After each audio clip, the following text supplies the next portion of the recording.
In 1837, 16-year-old Louis Vuitton arrived in Paris after walking 292 miles. He then began work as an apprentice for boxmaker Monsieur Marchal, eventually opening his own boxmaking workshop in Paris. Vuitton was a revolutionary. He realized trunks with rounded tops were impractical, so he introduced flat-top stackable trunks. He also developed waterproof trunks that avoided the mold that accumulated on most leather goods. A pioneer of the modern economy, Vuitton inspired a new industry, luxury, that became for France what the gold mines were in Chile, and also inspired incredible wealth creation. Vuitton, one of the initial gangsters here around innovation, blending craft, design, and practicality. The DNA of innovation is still present at LVMH, and its Apple-esque move to open hundreds of temples to the brand before it was cool indicates this DNA. The term innovation is overused. It's become Latin for new. Part of what it means to be new today is an agile supply chain, and Vuitton is agile. According to our data, Vuitton functions more like a fast fashion company than a luxury firm when it comes to new product releases. During the month of June, Section 4 tracked the number of new items added to the brand's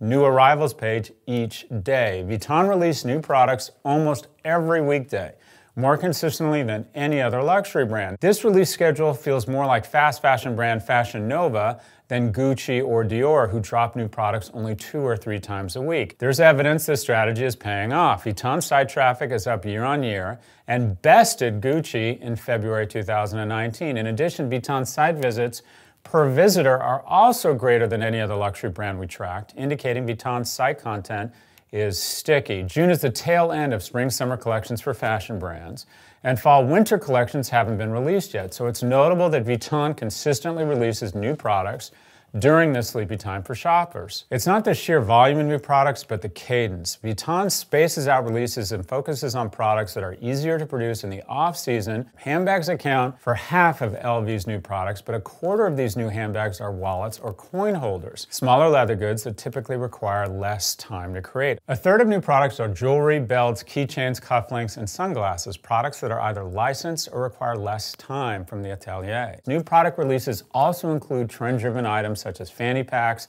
which account for 5% of new Vuitton bags. Google searches for fanny packs spiked last summer and are up 40% in the last 2 years. This more agile supply chain may in fact become table stakes as young millennial consumers expect new more often. Vuitton trails Gucci among millennials, however, who account for more than a half of Gucci's sales versus just a third for Vuitton. Gucci also gets a third of its site traffic from 18 to 24-year-olds, compared to a quarter of the traffic for Vuitton. Last year, Louis Vuitton hired Virgil Abloh as creative director of its men's business to help Vuitton appeal to younger and more diverse consumers. Abloh is known for his luxury streetwear brand Off-White, his inclusive design, and his friendship with Kanye West. Since Abloh arrived, Louis Vuitton has experimented with Instagrammable pop-up shops, an arcade-style video game on its site, and unusual Vuitton-branded items including a monogrammed Jenga set, Jenga! And colored pencil case. Many of Vuitton's new product releases are less expensive than traditional LV products, providing an entry point for younger consumers looking for their first purchase across the Vuitton brand. The average iconic handbag will set you back more than $5,000. However, recently released women's handbags average less than $3,000. This is largely driven by smaller items, including wallets and makeup bags, which cost less than $1,000. The wealthiest man in Europe, Arnault, has taken a page out of the second wealthiest man in Europe's playbook, Ortega, applying likely the most disruptive force in apparel, tax avoidance. No, just kidding. Fast fashion to true up luxury.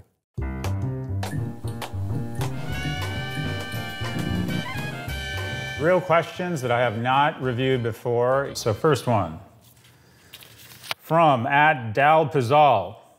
Would you please comment on Instagram removing the likes count?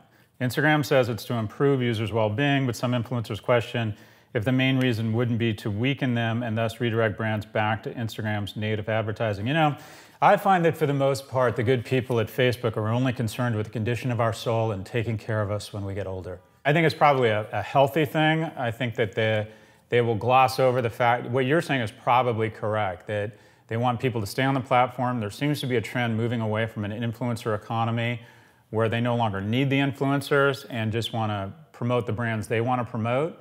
and that consumers don't need an extra layer of influence, if you will. That Instagram and Facebook can decide who's worthwhile or influential, i.e. who's paying the money to advertise and game the algorithm and get their content in front of other people. I do think it's a step in the right direction, though. I think this like or constant need for reaffirmation, and as a result, as Tristan Harris says, moving down the brainstem to try and get people addicted to this notion of reaffirmation and constant feedback, it's probably a good thing. The likes on Instagram is another kind of brick in the wall that is the evil and the biomechanical addiction of Instagram. So that's a long-winded way of saying, I think, is it a good thing, or is it Facebook's attempt to remove influencers from their economy? I think the answer is yes. Okay.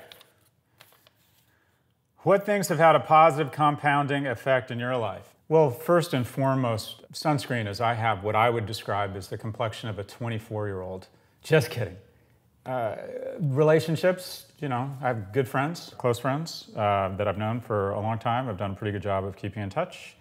And I'd like to think I have a lot of professional relationships that I've invested in, and I think been a decent person, mostly with young people who have worked in my firms who've decided, despite their better judgment, to work with me repeatedly. So yeah, it all comes down to relationships. What would probably happen to shareholders with stock in Amazon, Google, and Snap if they get split and acquired respectively? Okay, Amazon, Google, they all go up. This is an economy that desperately needs to be oxygenated, where the markets have gotten it wrong as they believe that antitrust kneecaps these companies. It doesn't. It liberates them. These companies are the sum of the parts is greater than the whole, and that is Facebook, Instagram, WhatsApp are worth more separate than they are together.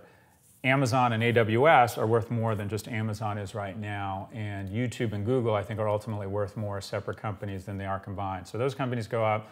I also think Snap probably goes up in the short run because people will see more opening or less monopolistic competitive behavior. Over the long term, we'd have to see who wins out, because I think there'd be more innovation, and most likely a company like Instagram, as a distinct company, might even be a more fearsome competitor to Snap. The short, medium, and long run, Google, Facebook, Amazon worth more. Snap, hard to know. Okay, keep this good time going. Here we go. Which Game of Thrones character are you? That's pretty obvious. Littlefinger, for God's sakes. Jesus Christ, as if you need to ask. Why Littlefinger?